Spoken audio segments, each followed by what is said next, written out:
As we have stated earlier, automobile accidents are the leading cause of death in North America. This is because driver error, which contributes to 90% of these events. The risk of collision when using cellular phone devices is 4 times higher than the risk when one is not being used. The statistics cannot be exaggerated. It is important to remember that cell phone use while driving is a distraction.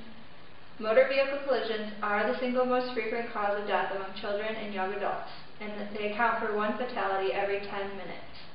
1 person in 50 will be involved in a motor vehicle collision, and that is because error on part of the driver. Cellular telephones may contribute to collisions by distracting the drivers. And if it's important enough to be enforced in other countries or globally, then it is important enough for our nation to act on it as a whole. States don't have the same restrictions, which involves varied safety procedures.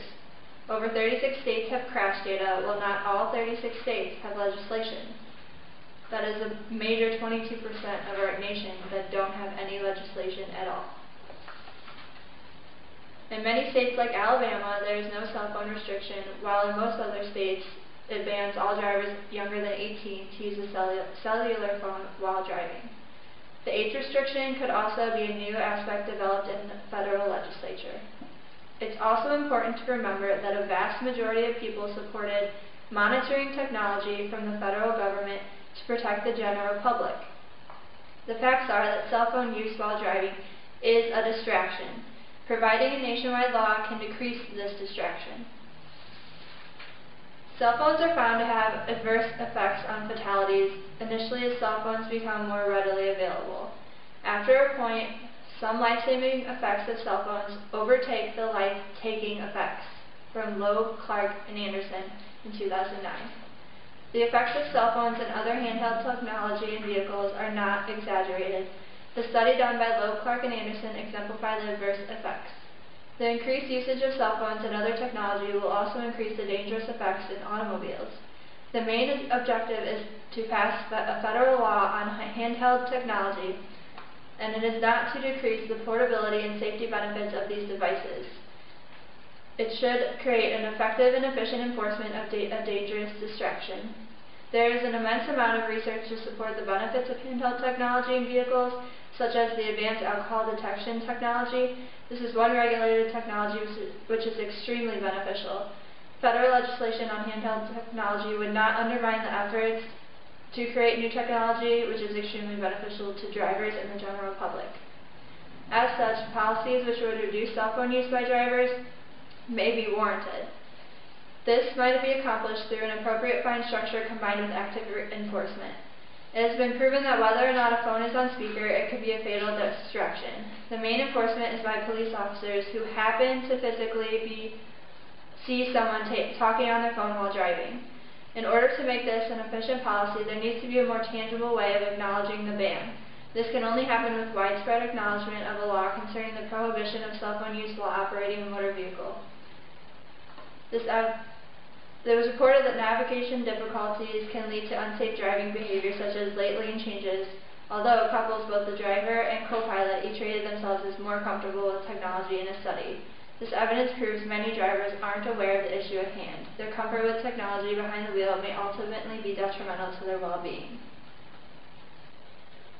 Could you clarify how there will be an increase in life-taking effects in automobiles? The increased usage of cell phones and other technology will also increase the dangerous effects in automobiles. As people keep using cell phones and they become more readily available, even more than they are today, you'll see them more in automobiles, and that will create a bigger distraction. How does being comfortable with technology in automobiles make this a federal issue? This evidence proves that many drivers Our evidence from Berkeley and Polgar proves that many drivers aren't aware of the issue at hand. They feel comfortable now with technology, like the MapQuest devices and stuff like that, but they wouldn't really know the danger of it. And that's what is making it a bigger issue than it should be. According to an article, Cell Phones in Cars Make Life More Convenient and Safe, written by Byrne, 2000, obviously states a ban is unwise at this time because vehicle cell phone use provides substantial personal and societal benefits. but does not contribute to a large number of serious accidents. Cell phones in cars make life more convenient and safe. People can coordinate their errands and schedules with their family and friends, and parents can check up on their children. Standard motorists can call a tow truck or get help in an emergency. The motorists frequently use cell phones to report accidents and fires to police. How does one determine the number of lives saved by the near instantaneous deployment of an ambulance to a crash scene, or the number of people who have been rushed to the hospital in time to prevent death or permanent injury? If predominant regard for safety doesn't imply cell phones should be banned. Americans are willing to tolerate 41,000 annual deaths from car accidents. If we wish to decisively curtail automobile deaths, the national speed limit should be set at 10 miles per hour and vigorously enforced. Yet we're not willing to do that because that is inconvenience outweighs the pleasure and efficiency of because able to get places quickly. Indeed, it is likely that the market will more effectively address cell phone risk than will government intervention. If the cell phone problem becomes serious enough, car insurance companies can classify drivers who use cell phones in higher risk groups and charge them higher premiums. Because an insurance company bears the burden of reimbursing injured parties for their losses, a company may decide to charge drivers who use cell phones higher premiums to compensate for the increased risk that cell phones that the company assume. The broader lesson is that the more existence of a problem does not mean government action is needed. Another source I found labeled, "A federal law banning cell phones would be unnecessary. Technological advances are creating solutions for distracted drivers" by O'Grady, 2011. It states, Tasers International Inc. introduced the Protector Safe Driver System. This past January, the device is designed to disable functionality on phones that might distract a driver. There is no doubt that distracted driving is a problem that has now reached epidemic levels on our roads and highways. Said Rick Smith, CEO and co-founder of Taser, in a statement, "We are in the business of protecting lives, and through the development of technologies like the Protector Safer Driver System, we want to empower families with the right tools to curb distracted driving." The Protector system operates with the hardware receiver mounted in the car and software loaded onto the phones. It's currently available for Android and BlackBerry models. The model works by having the receiver recognize when the phone is in the car and disabling certain features, which can include anything the user designates. According to another article by the Bluetooth website, allowing hands-free technology while driving provides smarter, safer, and better driving. The article also states in today's world, most people don't want to turn off their phones when driving. Fortunately, there are many new products to help keep your hands on the wheel while you talk and drive.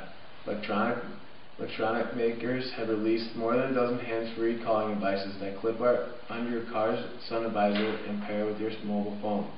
These allow you to answer and make calls without ever touching your phone. Some operate with voice recognition, meaning you never even have to touch the device, making it truly hands-free by operating it just with your voice. At the other end of the cost spectrum, most new cars now offer a Bluetooth-enabled hands-free system as standard or optional equipment.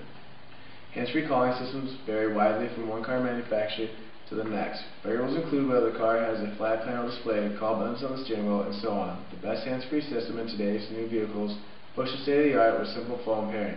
Easy to hear phone conversations through your car speakers and two call buttons on your steering wheel.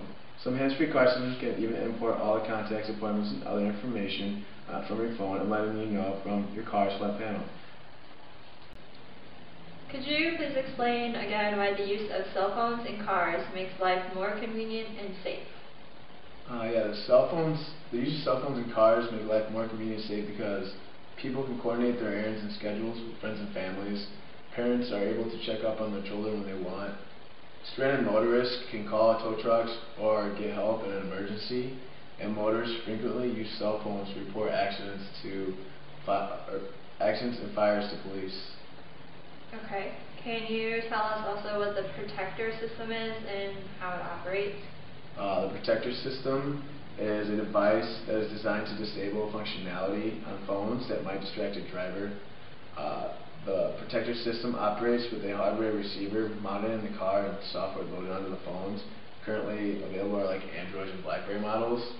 It also works by the receiver recognizing when the phone is in the car and being able to disable certain features, which can include anything the user designates.